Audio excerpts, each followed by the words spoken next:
Well, there are a whole range of different models in NLP. We can start historically. The first model developed by Banner and Grinder in NLP is called the meta model. That is a model for gathering high quality information. What makes it revolutionary is the questions that you ask are based on the structure, the grammatical structure of the sentence that the other person is using.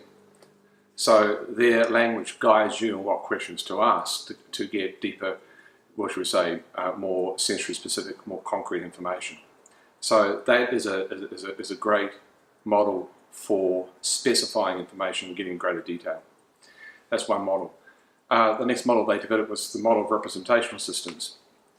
This is a recognition that people operate in the world through their senses, and that they represent the world mentally in terms of mental pictures, sounds, soundtracks, etc., sensation, kinesthetics, as well as smell and taste, the visual, auditory and kinesthetic being the primary representational systems for information. And this is a very, very powerful model. It's at the heart of NLP in terms of its applications, in that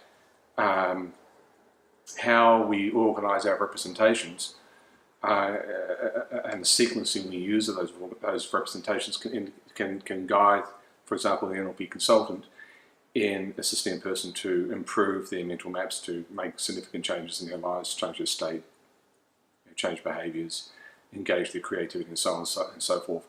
So that's the representational system model.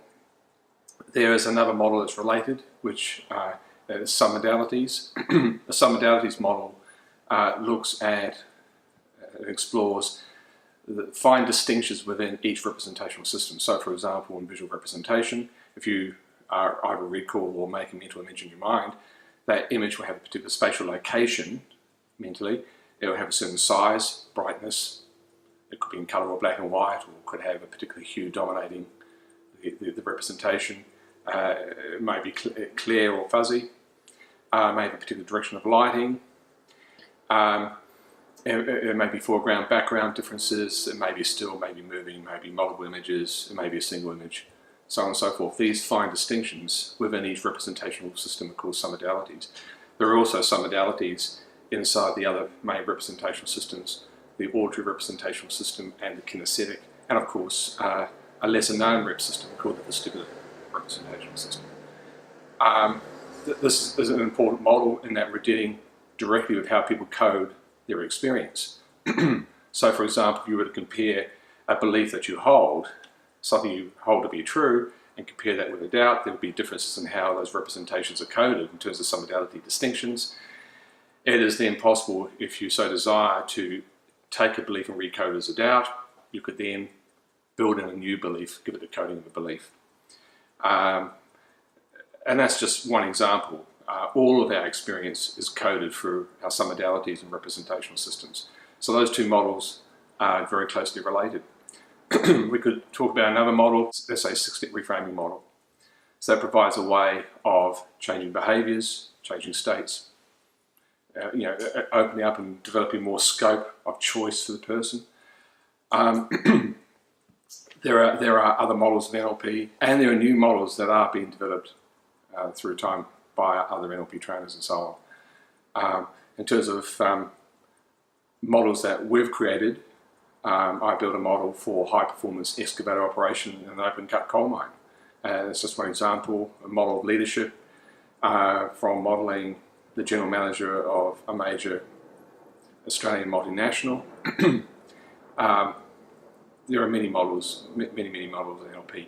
In terms of what's typically taught in the NLP syllabus on a practitioner and a master practitioner, they'll start with the basics, such as the meta model, the rapport model, various information gathering models. How do you define set outcomes? Outcome, intention, consequences as a pattern that applies there. Submodalities, and various change processes for producing personal change. Some in the classic code deal with personal history, such as a pattern called change personal history. A variation on that developed by Dilts called re-imprinting. There is quite a huge variety. Banners focus more on building applications of NLP around some modalities and advanced language patterns. Grinder's recoded NLP completely in something called the new code of NLP. Banner's ex-partner, Cameron Banner, developed a number of models. One of I find quite interesting in terms of how she pulls out the patterns of organisation for any emotional state. So if you know how the state, what are the patterns that make up the state, then the person can manipulate and alter their state quite easily. It's great from a self-application point of view. The perceptual positions model, developed by John Grinder and Judith Delosier, excellent model. And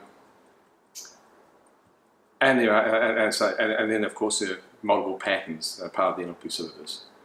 Patterns for reducing a phobia. More recently, there's the S pattern that John Grinder's been promoting, which is a way of taking a state out of a context, removing a state. It's quite a powerful model. One of my students down in Melbourne, a psychologist, has had a very high success rate using the S pattern for post-traumatic stress disorder. The great thing is if you actually learn the fundamentals of NLP and learn it well, and if you focus on patterns and models, then you're going to have the capability to create your own models and to find new patterning through modeling high performance in the world. So the nice thing about NLP is it's an expanding field. It's continuing to grow organically as people get out there and they apply NLP modeling to build new models of human excellence.